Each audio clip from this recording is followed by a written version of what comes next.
Bir dənə Üsul Kafidən hədis oxuyuram sizə. Bu əziz qarilər üçün.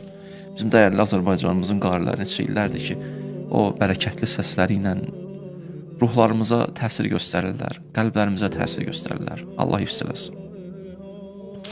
Deyir, İmam Səccad Quran oxuyurdu, məsələn, evində.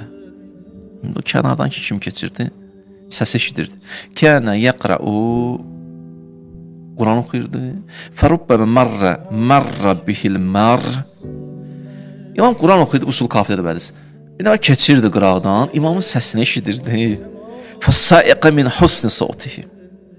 Dayanırdı, qulaq asırdı, səsin gözəlliyinə valih olurdu.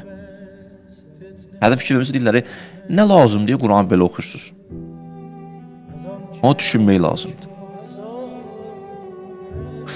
Qardaş, niyə narazısan? Qoy qəşəng səslə oxusun, qəlbimi ovlasın yaxşı mənada.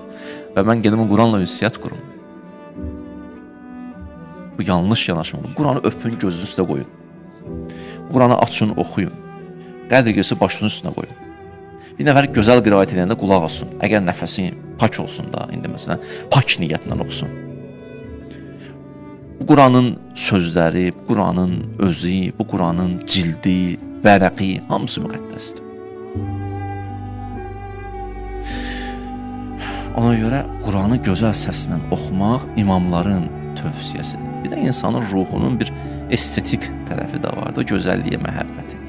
Bunu gözəl mənə təqdim edən ruhumu oxşayır axı.